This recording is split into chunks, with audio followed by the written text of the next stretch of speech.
All right, today we're going to do something a little different. We're going on a journey, but it's a special kind. We're going to take the lyrics of a song, all that poetry, and we're going to unpack them slide by slide and turn them into a full-blown mythic quest. So let's dive into this story about a world that lost its most precious resource and the one person who dared to go find it. So, our story kicks off with this line, and it is just so haunting. It immediately paints this picture of a world that isn't just dry, it's silent. The rivers aren't just empty, they're blind. You can just feel that something essential, something vital, has been ripped away from this world, and now all that's left are these whispers in the dust. Okay, so let's really set the stage for our myth. This first part is all about understanding the crisis at the very heart of our story, a world that has no water. I mean, look at this. The devastation here is absolute. This isn't just some bad drought we're talking about. The lyrics say no more oceans. Can you even imagine? All that's left are echoes. A thirst so deep it's louder than the sun. And what about the maps breaking? That tells you the world has changed so fundamentally that the old ways of even understanding it, of navigating it, are just useless now. And this is the real kicker. This isn't a problem you can solve with science. It's not about geology or some weird weather pattern. It's a complete mystery. The water didn't just dry up, it went somewhere. And because nobody has an answer, what could have been a natural disaster becomes something supernatural. Every great myth needs a hero, right? So, with the world in this state of total crisis, one person finally steps forward to find an answer. It's time to meet our seeker. So meet Sumana, and notice how he's described.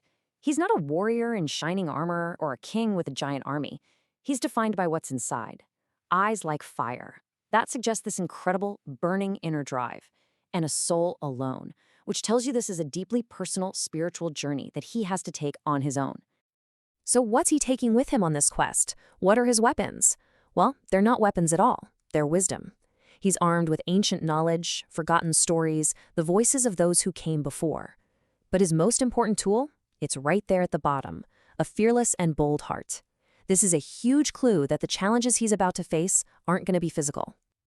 Every quest has its gatekeepers, and Sumana's journey eventually leads him to these mystical beings who hold the secret to where the water went. Let's find out who they are. These guardians are called the Sarasvatins. Now, that name itself is a huge clue. It echoes the sacred Sarasvati River from ancient Vedic traditions, which was a real river, by the way, that actually disappeared and became the stuff of myth. So right away, we know these aren't just monsters guarding a treasure. They are protectors of a sacred truth. And here it is. This is the riddle they present to him. And it's a big one. The answer isn't a place you can find on a map. It's a place you have to find inside yourself. Only hearts can know. The water wasn't stolen, it was hidden. And the key to getting it back isn't about power, it's about perception. This slide just lays out the central conflict perfectly. On one side, you have the worldly solutions, right? What we would normally do: bring in a sword, throw money at it, come up with some grand scientific project. But the Sarasvatins test? It has nothing to do with any of that. It's a test of character. Can you show kindness? Do you have an open heart and open hands? And Sumana passes. But how? That's the amazing part. He doesn't fight, he doesn't negotiate or try to outsmart them. He simply stands before them. And they see him for who he is. They see his intentions are pure. He's not there for glory or for power. His victory is just in his being. Okay, so Sumana has passed the test. He's proven he's worthy.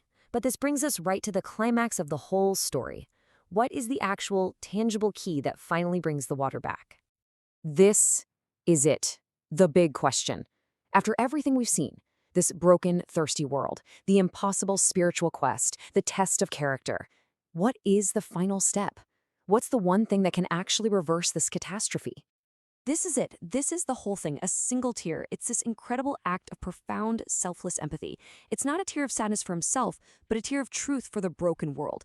And in response to that one pure emotional moment, the world itself, the dry, cracked ground, it replies. And that's when it all clicks.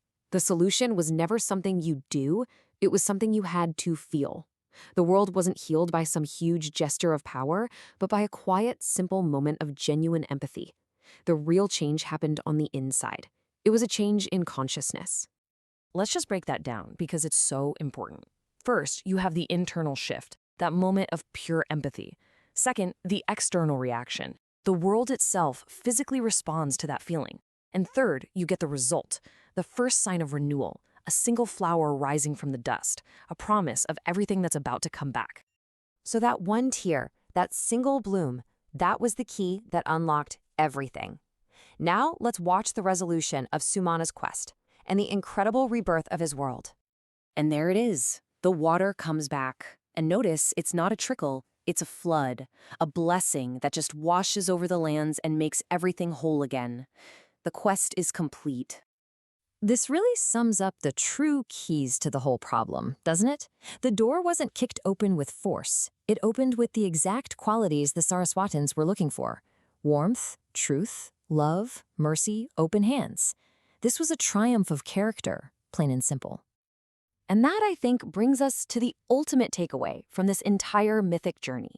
The entire world was transformed because one person was able to embody the right state of being. The solution was never a strategy, it was a person's character. So we'll end on this final thought from the song. It tells us that renewal is possible as long as hearts don't hide, and it leaves us with this really powerful question to think about. In our own lives, in our own world, what vital life-giving rivers have gone missing? And what part of our own hearts might hold the key to bringing them back?